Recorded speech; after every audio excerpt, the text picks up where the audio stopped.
Friends, स्वागत है आप सभी का इजी बैंकर चैनल पे।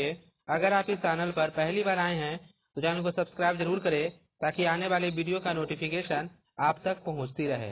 अगर आप बीपीएससी 3.0 कंप्यूटर साइंस का प्रिपरेशन कर रहे हैं तो आपके लिए वीडियो बहुत ही हेल्पफुल होगा, क्योंकि हम लोग इस वीडियो में डीबीएमएस का ठीक है इम्पोर्टेंट 3 टॉपिक कंप्लीट करेंगे, ठीक है, जिससे क्वेश्चन आपको 100% मिलेगा ही। अगर आप इस वीडियो को कंप्लीट देखते हैं तो आपको 5 मार्क्स से 5 से 6 मार्क्स जो है आपका कंफर्म हो जाएगा। ठीक है, आपका 15 से 20 मिनट का वीडियो होगा। अगर आप ये वीडियो को कम्प्लीटली अच्छे से देखते हैं तो आपको जो 5 to 6 मार्क्स का क्वेश्चन जो है आपको सेम टू सेम देखने को मिलेगा। ठीक है, तो यहाँ पे हम लोग स्टार्ट करते हैं। पहला टॉपिक हम लोग डिस्कस करते हैं एसक्यूएल के बारे में। एसक्यूएल जो होता है आपका, इसका आपका फुल फॉर्म होता है स्ट्रक्चर क्यूरी लैंग्वेज। ठीक है, स्ट्रक्चर क्यूरी लैंग्वेज। इसमें हम लोग को पहला पढ़ना है डीडीएल। ठीक है, डीडीएल मतलब होता है आपका डेटा डिफिनेशन लैंग्वेज। यह आपको डील्स करता है with database schema and description of how the data should reside in the database. मतलब डेटाबेस में जो है आपका डेटा कैसे उसमें रिसाइड्स होता है डेटाबेस में, उसके बारे में हम लोग यहाँ पे डिस्कस करते हैं डीडीएल में, डेटा डिफिनेशन लैंग्वेज। इसमें आपका 5 कमांड होता है। आपको पांचों कमांड आपको याद रहना चाहिए कि कौन सा कमांड किस से बिलोंग करता है। ठीक है, तो आपका डेटा डिफिनेशन लैंग्वेज में आपका 5 कमांड होता है। पहला आपका होता है क्रिएट, अल्टर, ड्रॉप, ट्रंकेट और रीनेम। आपका जो है टोटल 5 कमांड है डेटा डिफिनेशन लैंग्वेज का। आपसे डायरेक्ट क्वेश्चन देखने को मिल सकता है कि which of the following is belong to DDL command. आपको 4 ऑप्शन गिवन होंगे। ठीक है, इसमें आपका क्रिएट भी ऑप्शन होगा, अल्टर भी होगा, ड्रॉप होगा, फिर मोर देन एबव या नॉन ऑफ द एबव। तो आपको उसी प्रकार से क्वेश्चन जो आपको देखने को मिलेगा। तो जो आपका क्रिएट कमांड होता है, इससे हम लोग डेटाबेस को क्रिएट करते हैं। ठीक है, जो अल्टर जो कमांड होता है, इससे हम लोग क्या करते हैं कि जो आपका डेटाबेस होता है, alter the structure of the existing database. ठीक है, जो डेटाबेस आपका बना हुआ है उसमें आप मॉडिफिकेशन कर सकते हैं आप अल्टर कमांड से। जो आपका ड्रॉप कमांड होता है, इससे आप डिलीट कर सकते हैं ऑब्जेक्ट फ्रॉम द डेटाबेस। ठीक है, उसके बाद आपका होता है ट्रंकेट। ट्रंकेट कहने का मतलब कि जो भी आप टेबल बनाए हैं, ठीक है, इसमें से अगर आप ट्रंकेट कमांड का यूज करते हैं तो इसका जो सारा डेटा जो है आपका डिलीट हो जाएगा, सिर्फ आपका टेबल बच जाएगा अगर आप ट्रंकेट कमांड का यूज कीजिएगा तो। ठीक है, इसके बाद आपका होता है रीनेम। रीनेम कहने का मतलब होता है, जो रीनेम कमांड होता है, इससे कोई भी ऑब्जेक्ट को आप जो है फिर से रीनेम कर सकते हैं रीनेम कमांड को यूज करके। ठीक है, तो यहाँ पे हम लोगों ने कंप्लीट किया कि जो डेटा डिफिनेशन लैंग्वेज होता है, इसमें आपका 5 कमांड होता है और पांचों कमांड का काम क्या है। ठीक है, पहला कमांड क्रिएट, दूसरा अल्टर, तीसरा आपका ड्रॉप, फोर्थ है आपका ट्रंकेट और चौथा है आपका रीनेम। ठीक है, आपको यह याद रखना है कि डीडीएल का आपका 5 कमांड है और उसका काम क्या है। ठीक है, इसके बाद हम लोग यहाँ पे डिस्कस करें डेटा मैनिपुलेशन लैंग्वेज। ठीक है, DML, which deals with the data manipulation and includes most common SQL statement such as. जो आपका जो डाटा मैनिपुलेशन लैंग्वेज होता है, इसमें भी आपका 5 कमांड होता है। ठीक है, आप यहाँ पे देख सकते हैं, सेलेक्ट होता है, इंसर्ट होता है, अपडेट होता है, डिलीट होता है और मर्ज होता है। आपको यह याद होना चाहिए कि डेटा मैनिपुलेशन लैंग्वेज में आपका 5 कमांड होता है, सेलेक्ट, इंसर्ट, अपडेट, डिलीट और मर्ज होता है। सेलेक्ट कमांड जो होता है वह रिट्रीव करता है डेटा फ्रॉम ए डेटाबेस। आपका इसका फंक्शन भी पूछा जा सकता है कि जो आपका सेलेक्ट कमांड है आपका करता क्या है, तो वह रिट्रीव करता है data from A database. Insert command से हम इंसर्ट करते हैं डेटा इनटू ए टेबल। अपडेट कमांड से क्या करते हैं, update existing data with in A table. और जो डिलीट कमांड होता है उससे डिलीट करते हैं all the record from A database table. और जो मर्ज कमांड होता है, इससे हम लोग अपसेट ऑपरेशन करते हैं, इंसर्ट या अपडेट कर सकते हैं। ठीक है, तो यहाँ पे हम लोग 5 कमांड देखे डेटा मैनिपुलेशन लैंग्वेज का, सेलेक्ट, इंसर्ट, अपडेट, डिलीट और मर्ज। और इसका यहाँ पे हम लोग पांचों फंक्शन देख लिए। आपको फंक्शन भी पूछा जा सकता है, तो आपको यह याद रखना है कि कौन कौन सा कमांड आपका जो होता है डेटा डिफिनेशन लैंग्वेज का होता है और कौन सा कमांड आपका डेटा मैनिपुलेशन लैंग्वेज का होता है। ठीक है, इसके बाद हम लोग यहाँ पे डिस्कस करें डीसीएल। इसके बाद आपका होता है डीसीएल, डेटा कंट्रोल लैंग्वेज। इसमें आपका 2 कमांड होता है, यह भी आपको याद रखना है। डेटा कंट्रोल लैंग्वेज का आपका 2 कमांड होता है। पहला आपका होता है ग्रांट और दूसरा आपका होता है रिवॉक। ठीक है, तो ग्रांट और रिवॉक का क्या काम है वो भी हम लोग डिस्कस कर ले। पहला आपका ग्रांट है और दूसरा आपका रिवॉक है। ग्रांट कहने का मतलब कि all users access privilege to the database. ठीक है, जितने भी यूजर्स है वह एक्सेस कर सकते हैं प्रिविलेज टू द डेटाबेस। और जो रिवॉक कमांड होता है इसका मतलब होता है withdraw user access privilege given by using the grant command. ठीक है, तो आपको कमांड सिर्फ आपको याद रखना है, जो डाटा कंट्रोल लैंग्वेज होता है इसका आपका दो कमांड होता है, ग्रांट एंड रिवॉक। ठीक है, इसके बाद हम लोग नेक्स्ट देखें टीसीएल, ट्रांजेक्शन कंट्रोल लैंग्वेज। ठीक है, टीसीएल। टीसीएल में आपका तीन कमांड होता है, कमिट होता है, रोलबैक होता है और आपका सेव पॉइंट होता है। ठीक है, तो ट्रांजेक्शन कंट्रोल में आपका तीन है, commit, rollback and save point. Commit कहने का मतलब कमिट ए ट्रांजेक्शन, मतलब ट्रांजेक्शन अगर आपका कंप्लीट हो जाता है तो हम लोग लास्ट में कमिट करते हैं, तो ट्रांजेक्शन फुल्ली कंप्लीट हो चुका है, इसका मतलब हुआ। रोल बैक कहने का मतलब होता है कि roll back a transaction in A case of any error अकर। जब कोई भी आपका एरर अकर हो जाता है ट्रांजेक्शन में तब हम लोग रोल बैक कमांड का यूज करते हैं। उसके बाद आपका सेव पॉइंट होता है, तो सेव पॉइंट कहने का मतलब होता है कि to roll back the transaction making points with groups. इसको हम लोग सेव पॉइंट कमांड का जो आपका फंक्शन है। तो आपका ट्रांजेक्शन कंट्रोल लैंग्वेज का आपका तीन कमांड है, कमिट, रोल बैक और सेव पॉइंट। आपका तीनों याद रखना है। डाटा कंट्रोल लैंग्वेज का आपका दो है, ग्रांट एंड रिवॉक।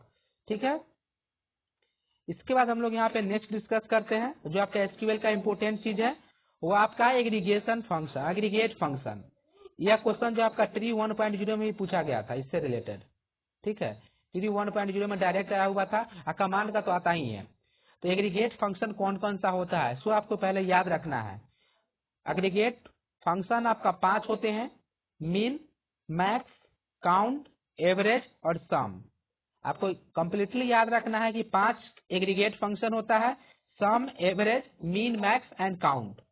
तो मीन फंक्शन जो होता है एग्रीगेट फंक्शन, इसमें mean function returns the smallest value of the selected column.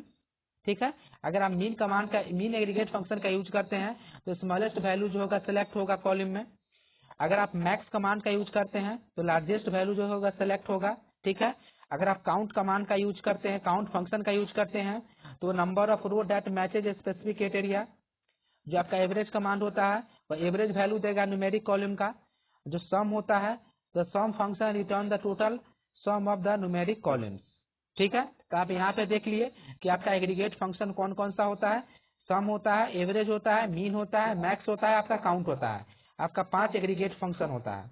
और हम लोग कमांड भी डिस्कस कर लिए कि डेटा डिफिनेशन लैंग्वेज में कौन कौन सा होता है, डेटा मैनिपुलेशन लैंग्वेज में कौन होता है, ट्रांजेक्शन कंट्रोल लैंग्वेज में कौन होता है।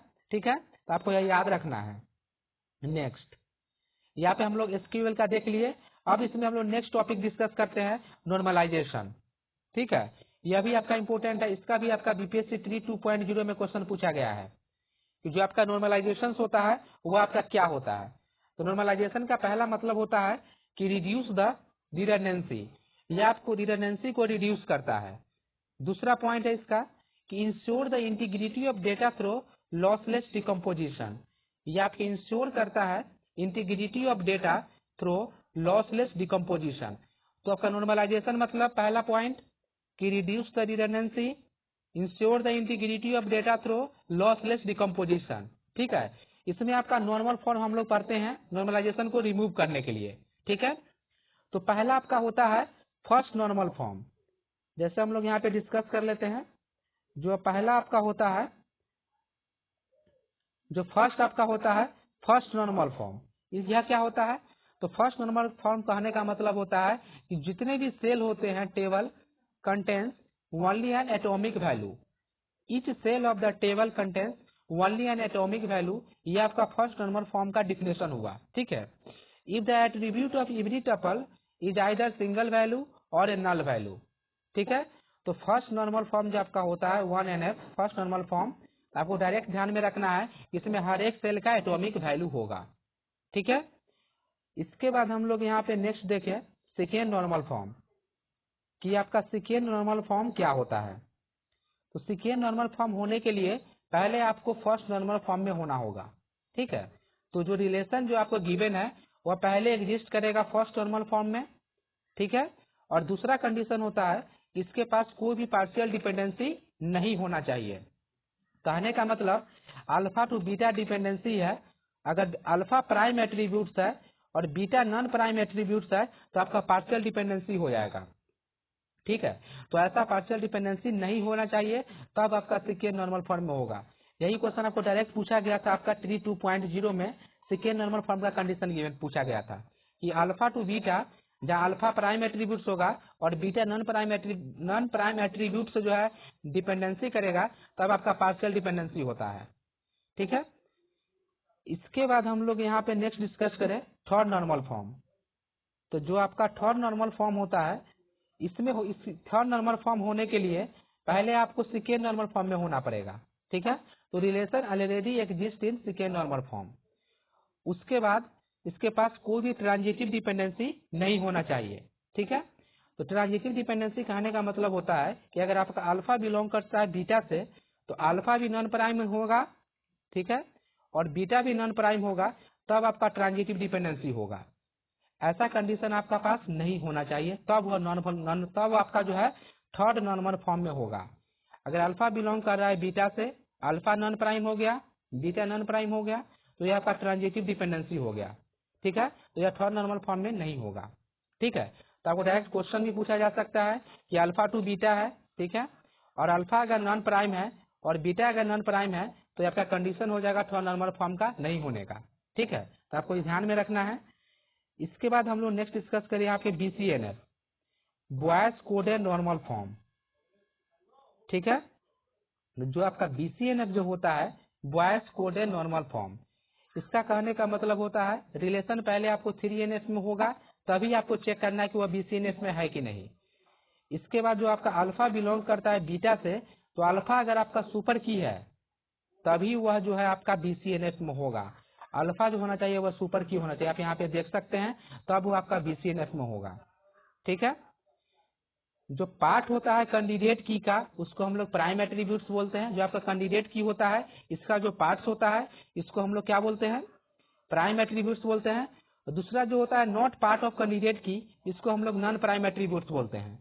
ठीक है, जो आपको अल्फा बिलोंग करता है बीटा से, अगर आपका अल्फा सुपर की हो गया तो आपका BCNF में हो गया। अल्फा बिलोंग्स कर रहा है बीटा से, अगर आप बीटा को प्राइम एट्रीब्यूट्स प्रूव कर दिए तब आपका डायरेक्ट आपका 3NF में हो गया। ठीक है, तो आप यहाँ पे देखिए कि जो आपका BCNF में है, अगर वह BCNF में है तो वह आपका 3NF में भी होगा, 2NF में भी होगा, आपका 1NF में भी होगा। लेकिन अगर कोई 3NF में है तो वह BCNF में होगा कि नहीं, यह कहना मुश्किल है, आपको पहले चेक करना पड़ेगा होगा कि नहीं। लेकिन अगर BCNF में आपका होगा तो 3NF में आपका 100% होगा, 2NF में भी होगा, आपका 1NF में भी होगा। अगर कोई फंक्शन 2NF में है तो आपका 1NF में तो आपका 100% होगा, लेकिन वह 3NF में होगा कि नहीं वो आपको चेक करना पड़ेगा। ठीक है, तो इसके बाद हम लोग यहाँ पे नेक्स्ट डिस्कस कर ले कि जो आपका पॉइंट है, इसके बाद हम यहाँ पे ट्रांजेक्शन के रिलेटेड हम लोग डिस्कस करेंगे कि जो ट्रांजेक्शन होता है आपका, वह single logic unit of work पे काम करता है और फॉर्म करता है सेट ऑफ ऑपरेशन को। Transaction is a single logic unit of work form by A set of operation. Transaction में आपका दो ऑपरेशन होता है, रीड ऑपरेशन होता है, आपका राइट ऑपरेशन होता है। आपको ध्यान रखना है कि रीड ऑपरेशन और आपका राइट ऑपरेशन होता है आपका ट्रांजेक्शन में। इसके बाद हम लोग यहाँ पे नेक्स्ट देख ले ट्रांजेक्शन स्टेट। ये जो आपका ट्रांजेक्शन स्टेट कौन कौन सा होता है, तो ट्रांजेक्शन स्टेट जो होता है आपका, इसमें हम लोग देखें आपका जो है पहला होता है एक्टिव स्टेट, दूसरा होता है पार्शियली कमिटेड, उसके बाद होता है आपका फेल्ड स्टेट, फिर होता है कमिटेड स्टेट, एबॉर्टेड स्टेट और टर्मिनेटेड स्टेट। ठीक है, तो जो आपका एक्टिव स्टेट होता है, इससे जो आपका रीड राइट ऑपरेशन होता है तब वह पार्शियली कमिटेड में जाता है। अगर पार्शियल कमिट करने के बाद अगर वह फेल कर गया तो आपका फेल्ड स्टेट में आ जाएगा। ठीक है, अगर पार्शियली कमिट कर गया तो आपका कमिटेड स्टेट में चला जाएगा, परमानेंट स्टोर हो जाएगा, उसके बाद वो जो है ट्रांजेक्शन कंप्लीट हो जाएगा। कमिट स्टेट में चले जाने के बाद क्या होता है कि वो ट्रांजेक्शन फुल्ली कंप्लीट हो चुका है। तो आपको यहाँ पे स्टेट बहुत इंपॉर्टेंट है। ठीक है, इससे क्वेश्चन आपको पूछा जा सकता है। इसके बाद यहाँ पे नेक्स्ट डिस्कस करें कि जो आपका प्रॉपर्टी होता है, ठीक है, जो आपका प्रॉपर्टी है, एटोमिसिटी कहने का मतलब होता है ट्रांजेक्शन मैनेजर। याद रखना है कंसिस्टेंसी मतलब एप्लीकेशन मैनेजर, आइसोलेशन मतलब कंकरेंसी कंट्रोल मैनेजर, ड्यूरेबिलिटी मतलब रिकवरी मैनेजर। ठीक है। अगर आपको डेटाबेस क्रिएट करना है तो क्रिएट डेटाबेस कमांड यूज करेंगे। क्रिएट डेटाबेस, डेटाबेस का नाम सेमीकोलन, आपका डेटाबेस क्रिएट हो जाएगा। ड्रॉप डेटाबेस का यूज करेंगे तो ड्रॉप डेटाबेस, डेटाबेस का नाम। Create table, create table, table का नाम। Drop table, drop table, table का नाम। Truncate table, truncate table, table का नाम। आप यहाँ पे कमांड देख सकते हैं, सारा आपका इंपोर्टेंट कमांड है। अगर आप वीडियो को आप फिर से अच्छे से एक बार दो बार देख लीजिएगा तो आपको 100% आपका 5 मार्क्स जो है आपका कंप्लीट हो जाएगा, क्योंकि आपको इसमें से क्वेश्चन आपको पूछा ही जाएगा। ठीक है। अगर आपको यह वीडियो अच्छा लगे तो लाइक और शेयर जरूर करें। अगर आपको बीपीएससी 3.0 एग्जामिनेशन से रिलेटेड कोई भी डाउट है तो कमेंट करके जरूर बतलाएं।